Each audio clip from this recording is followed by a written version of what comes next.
के बाहर आ जाओ सब जन। अपनी बाइबल को उठाओ, बोलो इस वचन से मैं प्यार करता हूं। ये मेरे शुद्ध रहने का आधार है, मेरे चंगे रहने का आधार है। मैं अपना ध्यान इन वचनों के ऊपर लगाता हूं। उठाओ अपनी पवित्र वचन बाइबल को।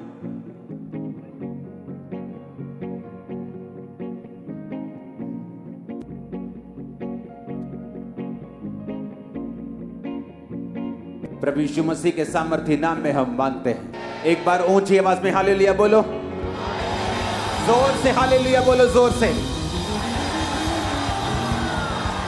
स्वागत है चर्च यीशु मसीह की पवित्र हजूरी में। पौलुस कहता वो कलीसियाएं जिन्होंने काम किया मेरे साथ मिलके, वो बरकत को पाएंगी और उन्हें कोई भी कमी नहीं होगी। वो कलीसिया नहीं जो सिर्फ बरकत ढूंढने के लिए चर्च में आती, वो कलीसिया जिन्होंने अपने दर्शन के साथ, जो उसके दास को मिला है, खुदावंद के दास को मिला है, आपके अगुए को मिला है, उस दर्शन के साथ मिलकर जो काम करती हैं, वही कलीसिया आशीषित है। पौलुस ने कहा इसलिए तुम्हारी हर घटी को परमेश्वर महिमा सहित पूरा करेगा। किसी के घर में पैसे की कमी हो जाती तो मांगने जाता है, मेरी बेटी की शादी है, मुझे 50,000 रुपए चाहिए, तो सामने वाला बेइज्जती करके उसको देता है। कई बार दे तो देता है लेकिन बेइज्जती करता है 4-5 बार, 10-15 जगह पे उसकी बेइज्जती होती। लेकिन परमेश्वर ने कहा अगर तुम्हें घटी होगी तो वो महिमा सहित, बेइज्जती के साथ नहीं बल्कि इज्जत के साथ मैं पूरी करूंगा, क्योंकि तुमने मेरे कामों में हिस्सा दिया है। तुमने जब बोना था बोया है, जब तुमने प्रार्थना करनी थी प्रार्थना की है, जब रोजा रखना था रोजा रखा है। तुमने मेरे राज्य में मेरी मदद और सहायता की है। जो आप प्रार्थनाएं कर रहे हैं उसका असर होना शुरू हो चुका है। आपको प्रार्थना करनी है परमेश्वर इस चर्च से हजारों मिशनरीज पूरे इंडिया में आप भेजे। उसके लिए काम करना परमेश्वर स्टार्ट करे चर्च में, जो जाएं और हजारों मिशनरीज अलग अलग जगह पे जाके, अलग अलग स्टेट पे जाके परमेश्वर के सुसमाचार को प्रचार कर सके कि परमेश्वर धर्म और जात को बदलने नहीं, जीवन को बदलने के लिए आया। आप विश्वास करते हैं ऐसा होगा? ऐसा श्योरली होगा इन जीसस नेम। उनके लिए जो चीजें चाहिए, जो फाइनेंस चाहिए, वो सब बात की बातें हैं। जब हम शुरू करेंगे खुदावंद का आत्मा सब बातों को कंप्लीट करेगा। हालेलुया। अगर आप चाहते हैं ऐसा हो तो आपको रोज प्रार्थना करने के लिए चर्च में आना है। अगर आप चाहते हैं कि जिस तरह आप बचाए गए दूसरे लोग बचाए जाएं, जहां पर प्रचार नहीं पहुंचा, कई गांव में हिंदी प्रचार भी लोग नहीं समझते, लेकिन वहीं के लोग अगर प्रीच करेंगे वो समझेंगे। और वो लोग तब प्रीच करेंगे अगर सीखेंगे तब, अगर यहां व्यवस्था होगी, और वो व्यवस्था परमेश्वर पूरी कर देगा जब आप रोज आकर यहां पर प्रार्थना करेंगे। परमेश्वर ने हेवन को ओपन करना शुरू कर दिया है और वो और करेगा आपकी मेरी लाइफ और इस चर्च के ऊपर और भारत के ऊपर और देश के ऊपर, विदेश के ऊपर, सब लोगों के ऊपर। आमीन। दूसरी जगह जहां परमेश्वर ने मुझको दर्शन दिया है कि दुनिया के हर एक टॉप लीडर से मिलना और उनको परमेश्वर के बारे में और अपनी गवाही के बारे में बताना, इसलिए मैंने उस विषय में भी काम शुरू कर दिया है। चाहे वो किसी भी देश के प्रधानमंत्री हों, प्रेसिडेंट्स हों, उनके साथ मैं मिलूंगा, अपनी टेस्टिमनी को दूंगा, परमेश्वर के दर्शन को शेयर करूंगा। जितने उस दर्शन में शामिल होना चाहेंगे उनको शामिल किया जाएगा, चर्च में शामिल किया जाएगा खुदावंद के कामों के लिए। ये आपको प्रार्थना करनी है अगर आप ये चाहते हैं सारे काम हो। हालेलुया। इसलिए मैंने कहा खांबरा चर्च जो है वो विश्वासियों को पैदा करने के लिए सिर्फ विश्वास नहीं रखती। जब भी कलीसिया ने प्रार्थना करने के लिए अपने घुटने लगाए हैं, परमेश्वर ने रास्तों को खोला है, हेवन को ओपन किया है। हालेलुया। जब भी बाइबल कहती है यूहन्ना 5 उसकी 25 आयत में, मैं तुमसे सच सच कहता हूं वह समय आता है और है जितने मृतक परमेश्वर के पुत्र का शब्द सुनेंगे और जो सुनेंगे वो जिएंगे। यूहन्ना 3 उसकी 31 आयत, जो ऊपर से आता है वह सर्वोत्तम है, जो पृथ्वी से आता है वह पृथ्वी का है और पृथ्वी की ही बातें करता है, जो स्वर्ग से आता है वह सबसे ऊपर है। यूहन्ना 3 उसकी 27 है। यूहन्ना ने उत्तर दिया, जब तक मनुष्य को स्वर्ग से ना दिया जाए तब तक वह कुछ नहीं पा सकता। हालेलुया। ऊंची आवाज से बोलो हालेलुया। यूहन्ना 3 उसकी 31, जो ऊपर से आता है वो सर्वोत्तम है। बाइबल कहती है जब आप प्रार्थनाएं करते हैं तो ऐसी चीजें आसमान आपके लिए खुलता है और सर्वोत्तम जो परमेश्वर की ओर से आपकी लाइफ में आता है। लोगों को पैसा मिल सकता है, फेम मिल सकता है, लेकिन अगर वो ऊपर से नहीं आया तो वो सर्वोत्तम नहीं है। अगर वो ऊपर से नहीं आया उसकी कोई भी गारंटी नहीं है। इसीलिए बहुत से लोग मिलियंस फॉलोअर्स को लेने के बाद भी, एक बड़ी कुर्सी पे पहुंचने के बाद भी, बड़े पॉलिटिकल कैरियर में सफल होने के बाद भी सुसाइड कर लेते हैं, क्योंकि बाइबल कहती है जो ऊपर से नहीं आया वो सर्वोत्तम नहीं है। और बाइबल कहती है जब डैनियल ने प्रार्थना करनी शुरू की और परमेश्वर से मांगना शुरू किया, तो वचन कहता है कि पहले ही दिन जब उसने प्रार्थना और उपवास के साथ परमेश्वर के सामने दुहाई देनी शुरू की, तो बाइबल कहती है परमेश्वर ने उसकी प्रार्थना सुन के उत्तर को भेजा, अपने दूत को भेजा। रास्ते में शैतान उस दूत से लड़ता रहा, और जब दूत लड़के शैतान से डैनियल के पास पहुंचा और बताया कि मैं तेरी प्रार्थना का उत्तर देने के लिए आया हूं, जब तुमने पहले ही दिन अपना मन लगाकर प्रार्थना शुरू की थी, मुझे उत्तर देने के लिए तुझे भेज दिया गया था। बाइबल कहती है जो ऊपर से आता है वो सर्वोत्तम है, लेकिन ऊपर से जो आएगा वो तभी आएगा जब आप मांगेंगे, क्योंकि वचन कहता है मांगो तो दिया जाएगा। अगर आपने मांगा नहीं तो आपने पाया नहीं। परमेश्वर ने कहा मैं अपने बच्चों के मांगने से पहले जानता हूं कि उन्हें किन चीजों की आवश्यकता है, लेकिन मैं उन्हें तभी देता हूं जब वो मांगते हैं, क्योंकि वचन कहता है मांगो तो दिया जाएगा। हालेलुया। परमेश्वर ने कहा जब तक मनुष्य को स्वर्ग से ना दिया जाए वो नहीं पा सकता। और वचन की गहराई बताती है कि जब आप परमेश्वर के सामने घुटनों को टेकते हैं और प्रार्थना करते हैं, दाऊद कहता है मैं सांझ को, मैं भोर को, दोपहर को, तीनों पहर तेरी दुहाई देता रहूंगा और तू मेरी सुन लेगा। बाइबल कहती है डैनियल 3 टाइम परमेश्वर के सामने परमेश्वर का धन्यवाद करने के लिए और प्रार्थना करने के लिए जाया करता था। वो 3 टाइम परमेश्वर के सामने रोज उपस्थित होता था, क्योंकि हम जानते हैं कि जो कुछ परमेश्वर ने मेरे लिए सोचा है, जो स्वर्ग से मेरे लिए उतरेगा, जो परमानेंट होगा, जो टेम्परेरी नहीं होगा, जो थोड़े दिनों का नहीं होगा, जो आशीष लगातार मेरी जिंदगी में रहेगी, वो तभी आएगी अगर वो स्वर्ग से उतरेगी। क्योंकि वचन कहता है जो ऊपर से आएगा वो सर्वोत्तम होगा। अपने हाथों को उठा और बोलो जो ऊपर से आएगा वो सर्वोत्तम होगा। मैं मांगता हूं मेरी लाइफ में सर्वोत्तम आए। आमीन। यीशु मसीह ने कहा अगर मनुष्य को स्वर्ग से ना दिया जाए तब तक वह कुछ नहीं पा सकता। संसार की ब्लेसिंग लोगों की आती चली जाती, आज वो अर्श पे हैं, कल वो फर्श पे हैं, लेकिन परमेश्वर ने कहा अगर तुम्हें स्वर्ग से दिया जाएगा तो वो आशीष परमानेंट होगी, वंशों तक चलेगी, वो सर्वोत्तम होगी। आमीन। अगर हम पुराने नियम में देखें, जब परमेश्वर ने मूसा को कहा था कि तू इस तरह का तंबू मेरे लिए बनाना, और उस तंबू में अगर हम देखते हैं 4 नंबर फोटो के ऊपर, तो उस तंबू में बाइबल कहती है कि जब पवित्र स्थान में जाते थे तो एक लैंप होता था जो 7 दीवटें होती थी, जो पवित्र आत्मा की निशानी है। उसके सामने बिल्कुल अगर आप देखेंगे तो मेज में रोटियां पड़ी हुई होती थी। बाइबल कहती है जो लैंप है, जो पवित्र आत्मा की निशानी है, रोमियो 8 उसकी 26 और 27 में लिखा इसी रीति से आत्मा भी हमारी दुर्बलता में सहायता करता है, क्योंकि हम नहीं जानते प्रार्थना किस रीति से करनी चाहिए, परंतु आत्मा आप ही ऐसी आहें भरकर जो बयान से बाहर है हमारे लिए विनती करता है। और मनों का जांचने वाला जानता है कि आत्मा की मनसा क्या है, क्योंकि वह पवित्र लोगों के लिए परमेश्वर की इच्छा के अनुसार विनती करता है। बाइबल कहती है कि वो आत्मा हमारी दुर्बलता में सहायता करता है, क्योंकि हम नहीं जानते प्रार्थना किस रीति से करनी चाहिए। पवित्र स्थान में जब मूसा को परमेश्वर ने दिखाया कि एक लैंप रखना, एक ही टुकड़े से उसे बनाना और 7 दीवटें बनाना, जिसका मतलब है पवित्र आत्मा की प्रेजेंस। एक विश्वासी जब पवित्र आत्मा में होकर प्रार्थना करता है, बाइबल कहती है वो नहीं जानता प्रार्थना किस रीति से करनी चाहिए। इस तरह लोग बोलते हैं मैं प्रार्थना में क्या बोलूंगा, मुझे प्रार्थना करनी नहीं आती, लेकिन बाइबल कहती है जब पवित्र आत्मा आप ग्रहण करते हैं, जो कि आपको पापों की क्षमा के साथ प्राप्त होता है, आप खुदावन से पापों की क्षमा को मांगते हैं, यीशु के लहू को मांगते हैं, आप पाप छोड़ते हैं, अपने जीवन में एक ही परमेश्वर यीशु मसीह को ग्रहण करते हैं, उसके पीछे चलना शुरू करते हैं, उसके वचन को मानना शुरू करते हैं। बाइबल कहती है पवित्र आत्मा आपके अंदर आता है, परमेश्वर आपको पवित्र आत्मा से भरता है, और जब पवित्र आत्मा से वो आपको भरता है तो बाइबल कहती है जब आप प्रार्थना करना नहीं जानते, क्योंकि मनुष्य जब भी प्रार्थना करेगा बक बक के अलावा कुछ नहीं करेगा। क्योंकि बाइबल कहती, परमेश्वर ने कहा अन्य जातियों की तरह प्रार्थना में बक बक मत करो, क्योंकि उन्हें लगता है कि जब वो बहुत बोलेंगे, अलग अलग तरह से बोलेंगे तो उनकी सुनी जाएगी। परमेश्वर ने कहा अन्य जातियों की तरह प्रार्थना में बक बक ना करो, पर पवित्र आत्मा जब तुम्हारे अंदर होगा वो तुम्हें प्रार्थना करने को सिखाएगा। हालेलुया। क्योंकि तुम नहीं जानते प्रार्थना किस रीति से करनी चाहिए।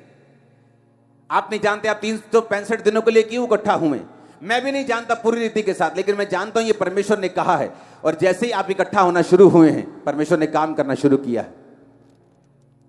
अब परमेश्वर ने क्यों वो फोटो में दिखाया है कि वो पवित्र आत्मा उस लैंप को उसी जगह क्यों रखा जहां रोटी पड़ी है। ये विश्वासियों के लिए एक मैसेज है।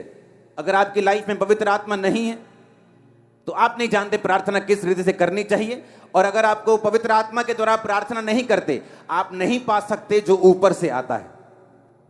आप धरती की आशीषें पा सकते हैं, लेकिन वो परमेश्वर की ओर से अगर नहीं है, वो टेम्परेरी है, थोड़ी देर के लिए है। बाइबल कहती है जो सुख यहोवा देता है उसके साथ वो दुख नहीं मिलाता। अगर वो आपको पैसा देगा उसको भोगने की शक्ति भी देगा। अगर आपको वो शरीर देगा वो पैसा भी देगा। अगर पैसा देगा तो आपको बीमारियां नहीं देगा कि आप उसका आनंद मान सकें, अपने बच्चों के साथ, फैमिली के साथ रह सकें। वो आपको बरकत देगा। और बाइबल कहती है जो ऊपर से आता है वो सर्वोत्तम है। और अगर ऊपर से कोई ब्लेसिंग चाहिए तो आपको प्रार्थना करनी आनी चाहिए। अगर प्रार्थना आनी आपको सीखनी है तो बाइबल कहती तुम अपनी मर्जी से प्रार्थना नहीं कर सकते, पवित्र आत्मा तुमको सिखाता है प्रार्थना किस रीति से करनी चाहिए। आमीन। कई बार आप प्रार्थना करने के लिए बैठते हैं, आपको रोना आता है। कई बार आप प्रार्थना करने के लिए बैठते हैं, आपको जोश आता है। आप प्रार्थना करने के लिए बैठते हैं, कई बार आपका दिल करता है वर्शिप सुने, आनंद से। ये सब पवित्र आत्मा के कार्य हैं। आमीन। पवित्र आत्मा आपकी लाइफ में करता क्या है? यीशु मसीह ने कहा जब शैतान ने उसे परखा, मत्ती 4 उसकी 3-4, परखने वाले ने जब पास आकर यीशु से कहा यदि तू परमेश्वर का बेटा है तो कह दे ये पत्थर रोटियां बन जाएं। यीशु ने कहा लिखा है मनुष्य केवल रोटी से नहीं परंतु हर एक वचन से जो परमेश्वर के मुंह से निकलता है जीवित रहेगा। परमेश्वर ने कहा हर एक वचन जो परमेश्वर के मुंह से निकलता है वो जीवित रहेगा। अगर इस वचन को हम यूनानी भाषा में पढ़ें, जो शब्द लिखा गया वचन, 2 तरह का वचन है, एक है लोगोस, एक है रेमा।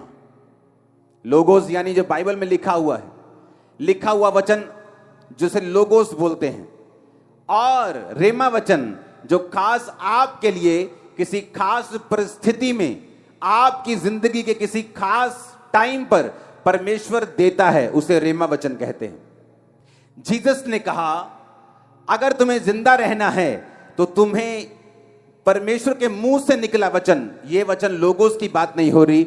जब यूनानी भाषा में इस जगह वचन की ट्रांसलेशन को पढ़ते हैं तो उस जगह लिखा है रेमा, कि तुम अगर जिंदा रहना चाहते हो तो तुम्हें परमेश्वर से रेमा वचन चाहिए। बाइबल कहती है जब पतरस परमेश्वर के सामने था और परमेश्वर पानी पे चल रहे थे तो पतरस ने ऐसा नहीं कहा कि मैं तेरे पास पानी पे चल के आ रहा हूं, मैं जिस तरह इजराइलियों ने समुद्र 2 भाग करके बीच से चल पड़े थे मैं भी तेरे पास आ रहा हूं। उसने ऐसा नहीं कहा। उसने कहा परमेश्वर अगर तू आज्ञा देगा, अगर तू आज्ञा देगी पानी पे चल के आ तो मैं आऊंगा। उसने रेमा वचन मांगा परमेश्वर से, और परमेश्वर ने कहा पतरस आ जा। कोई भी चेला पानी पे नहीं चला पतरस के अलावा, क्योंकि परमेश्वर ने उसको रेमा वचन यानी वो वचन जो उसकी जिंदगी में खास परमेश्वर ने दिया था। हालेलुया। आपके घर में गेहूं है कि नहीं? है कि नहीं? क्या उसको खा सकते, भूख मिटा सकते? क्या वो अन्न नहीं है? क्या वो अन्न है कि नहीं? क्या फिर भी उसको खा सकते हैं? क्या नहीं खा सकते।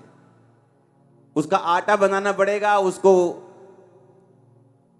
खाने योग्य करना पड़ेगा, तभी उसको खा सकते हैं।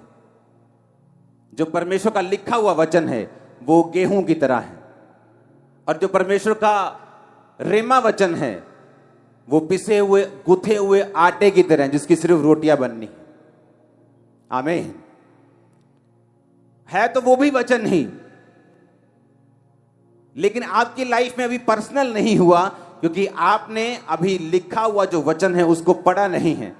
आप परमेश्वर की प्रेजेंस में बैठे नहीं हैं। आपने पवित्र आत्मा के साथ समय नहीं बताया कि वो लिखे हुए वचन को आपकी जिंदगी में जीवित कर दे।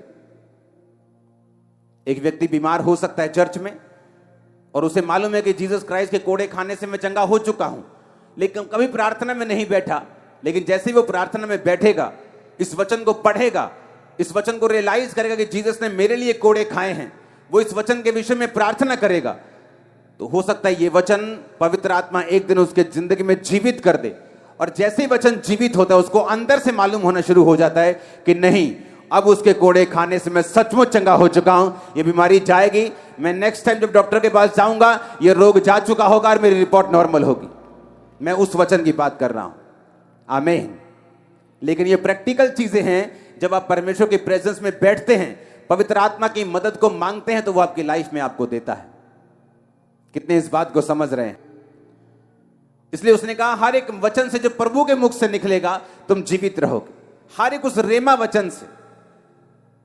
मेरी लाइफ में रेमा वचन अलग है जो परमेश्वर ने मुझे दिया। मेरी लाइफ के अलग अलग संघर्ष के दिनों में परमेश्वर ने मुझे रेमा वचन दिया। संघर्ष से निकल गया तब भी रेमा वचन दिया, आगे बढ़ने के लिए, चर्च को एक नेक्स्ट लेवल पे लेके जाने के लिए। अब भी वो मुझको रेमा वचन देता है एक नेक्स्ट लेवल पे जाने के लिए और आगे बढ़ने के लिए।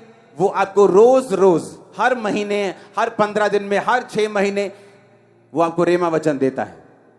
वो आपके बिजनेस के लिए हो सकता है, आपकी फैमिली के लिए हो सकता है, वो आपके परिवार के लिए हो सकता है, आपके शरीर के लिए हो सकता है, आपकी सेवकाई के लिए हो सकता है। जो कुछ परमेश्वर ने आपके लिए सोचा है, जो सर्वोत्तम है, जो स्वर्ग में आपके लिए रखा हुआ है, उसको नीचे धरती पर प्रैक्टिकल लाने के लिए आपको पवित्र आत्मा के साथ संगति करनी पड़ेगी। आपको वचन पढ़ना पड़ेगा और आपको वचन पढ़ते हुए यह ध्यान रखना पड़ेगा कि वो पवित्र आत्मा जो आपके अंदर है उस वचन को एक दिन जिंदा कर देगा। जो कच्चा अन्न आपके पास है उसको एक दिन पका देगा और उससे आप अपनी भूख को मिटाएंगे। और आप ही नहीं, आपका परिवार भी अपनी भूख को मिटाएगा। आमीन ऊंचे वाला चाहिए चर्च। हालेलुया। इसलिए वचन में लिखा कि तुम नहीं जानते प्रार्थना किस रीति से करनी चाहिए। पवित्र आत्मा तुम्हें प्रार्थना करना सिखाता है। आमीन आमीन। आप वचन पढ़ते हैं, आप वचन पढ़ते जाते हैं। अगर पवित्र आत्मा आपके अंदर है तो एक दिन उस वचन को वो जागृत कर देगा आपकी लाइफ में। और जैसे ही वो वचन जीवित हो जाएगा, जैसे ही परमेश्वर का आत्मा जस्ट एक नैनो सेकंड में, आंख झपकने के टाइम में ही वो आपके साथ बात करेगा। और जैसे ही वो आपके साथ बात करेगा आपको मालूम होगा मेरा हल हो चुका है। अब मुझे सिर्फ परमेश्वर की इस इंस्ट्रक्शन को फॉलो करना है, परमेश्वर के इस वचन को मानना है और आगे बढ़ना है। आमीन। बाइबल कहती है कि पवित्र आत्मा जिसका नाम ही पवित्र है, क्या आपको लगता है वो गंदी जगह में बैठेगा? उन जिंदगियों में बैठेगा जहां गंदगी है, जहां परमेश्वर के वचन के अनुसार वो नहीं चला जाता? आपको लगता है पवित्र आत्मा उन जगहों पे होगा? जब पवित्र आत्मा उन जगहों पे है ही नहीं, जब पवित्र आत्मा लाइफ में है ही नहीं, जिनकी लाइफ में नशे हैं, जिनकी लाइफ में माफी नहीं है, जो माफ करना नहीं जानते, जो अलग अलग तरह के पापों में फंसे हैं, वो पवित्र आत्मा उनके पास अगर है ही नहीं तो वो क्या जिलाएगा, वो क्या दिलवाएगा जो ऊपर का है? वो सर्वोत्तम कैसे पाएंगे? एक जानवर भी पूंछ मार के सफाई में साफ जगह में बैठता है, तो पवित्र आत्मा जो है ही पवित्र, उसे आपका जीवन पवित्रताई में चाहिए, आपके अंदर आने के लिए, आपके साथ काम करने के लिए। वो उन हाथों को इस्तेमाल नहीं कर सकता जो चोरी के दागों से लिपड़े पड़े हैं, गंदे हुए पड़े हैं।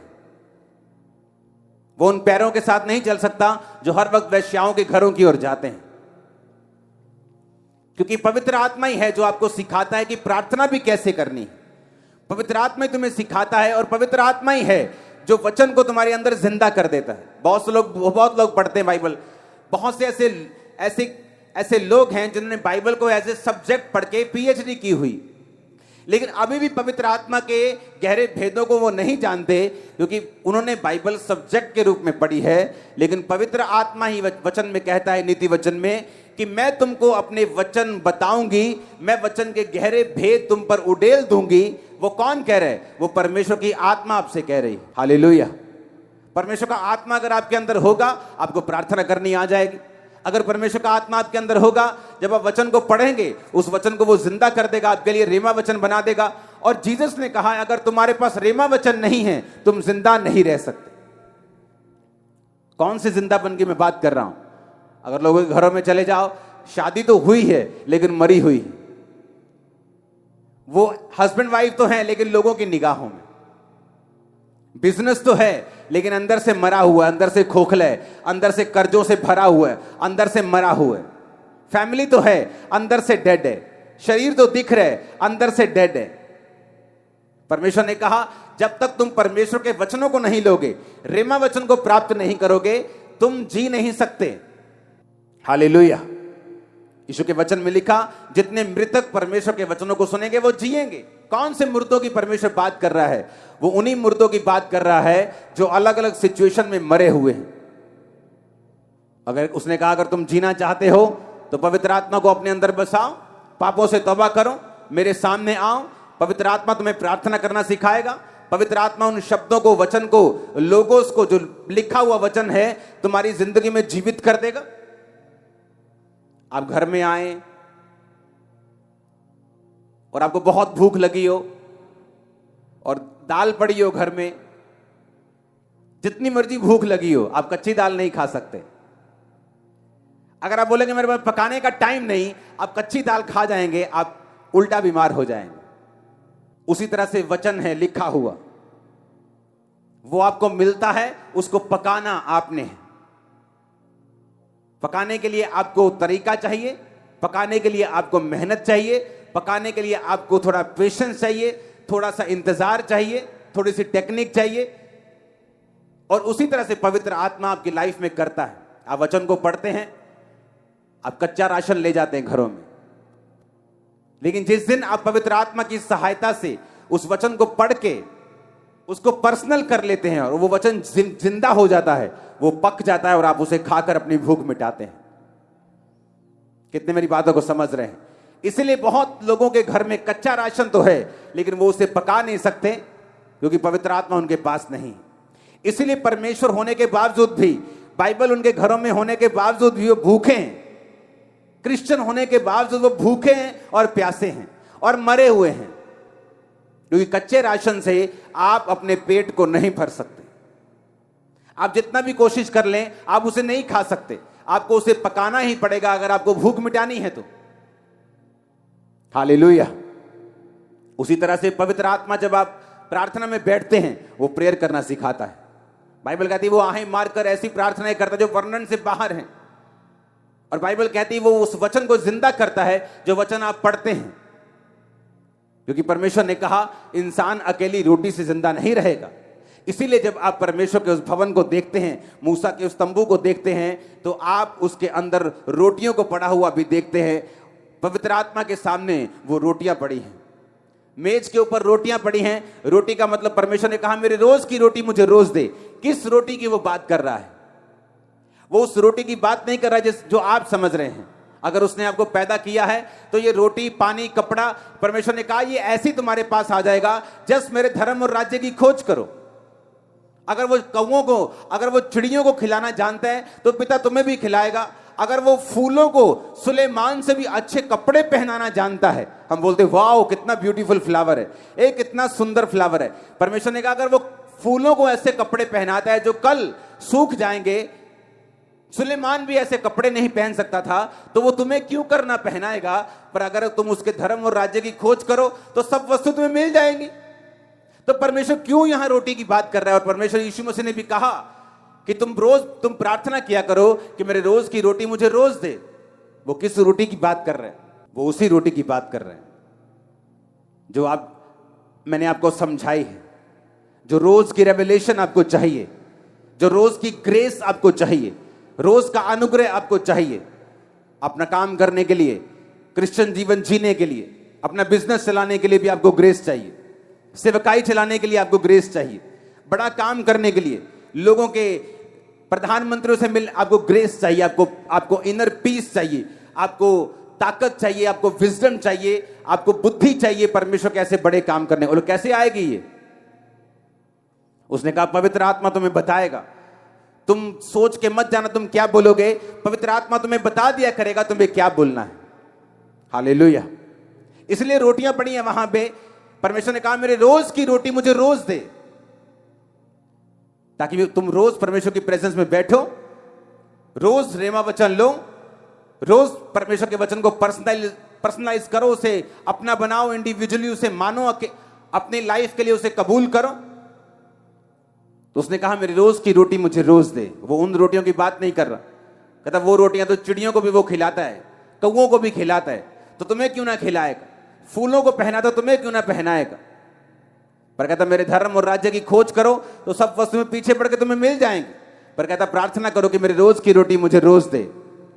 Hallelujah, hallelujah.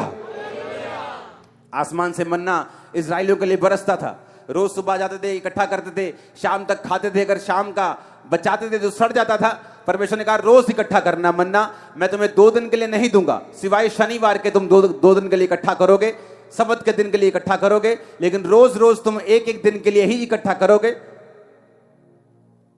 तुम्हें रोज बैठना है। एक बार प्रार्थना में 2 घंटे बैठ गए, अब 2 दिन जरूरत नहीं, कहता ऐसा नहीं चलेगा। रोज का मन्ना लेना है, रोज प्रेयर करनी है, रोज खुदावंद की प्रेजेंस में बैठना है, रोज अपना क्रूस उठाना है, रोज पाप से बच के रहना है। रोज प्रतिदिन जो मेरा क्रूस उठाएगा, बाइबल कहती है मेरा चेला होगा। हालेलुया। रोज रोज रोज खुदावंद की प्रेजेंस में बैठना है, पवित्र आत्मा को इनवाइट करना है, क्योंकि आपको बुद्धि चाहिए, आपको ग्रेस चाहिए इस लाइफ में आगे बढ़ने के लिए, अटैक से बचने के लिए, शैतान से बचने के लिए, आगे बढ़ने के लिए, परमेश्वर की आवाज को सुनने के लिए, उसकी योजना को पूरा करने के लिए, ग्लोरियस लाइफ जीने के लिए, घटी से ऊपर जीने के लिए, महिमा में जीवन जीने के लिए। जोर से तारीफ करो खुदावंद की, वो आपकी लाइफ में काम कर रहा है चर्च। आमीन, आमीन। कितने समझ रहे इन बातों को? जब आप प्रेयर करते हैं, हेवन ओपन होता है आपके लिए। पवित्र आत्मा की तरह प्रार्थना करते हैं, वो आपको बताता है आपको क्या करना है, आपको गाइड करता है। एक स्टूडेंट को वो गाइड करता है किस जगह जाना है, कौन से कॉलेज में जाना है, कौन सी पढ़ाई करनी है। एक बिजनेसमैन को वो गाइड करता है किस तरह से कामों को करना है। एक पास्टर को गाइड करता है किस तरह आगे बढ़ना है। अपने पड़ोसी को बोलो जो ऊपर से आता है, यूहन्ना 3 उसकी 31 आयत, वो सर्वोत्तम है। जो पृथ्वी से आता है वो पृथ्वी का है, पृथ्वी की ही बातें कहता है। हालेलुया। मोटिवेशनल स्पीकर पृथ्वी के हैं, पृथ्वी की बातों को बोलते हैं।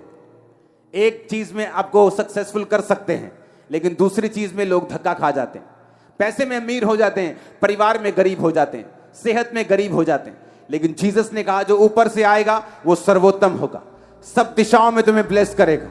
सर्वोत्तम आशीषें आपकी लाइफ में एंटर करें। आमीन। ऊंचा ये बरकत आपकी है। मैंने कहा सर्वोत्तम ब्लेसिंग्स आपकी लाइफ में एंटर करें। आमीन। ऊंचा ये बरकत आपकी है। चर्च अपने हाथों को उठाओ। Thank you Jesus. ऊंची आवाज में बोलो थैंक यू जीसस। ऊंची आवाज में बोलो थैंक यू जीसस। आमीन, आमीन। आप तैयार हैं रोज खुदावंद की प्रेजेंस में बैठने के लिए, पवित्र आत्मा के द्वारा प्रार्थना करने के लिए, रेमा वचन लेने के लिए, साफ जीवन जीने के लिए? उसके बिना कोई इलाज नहीं है। आमीन। परमेश्वर के वचनों को सुनने के लिए हमारे चैनल को सब्सक्राइब कीजिए और हमारी लेटेस्ट वीडियो सबसे पहले देखने के लिए बेल आइकन को प्रेस कीजिए।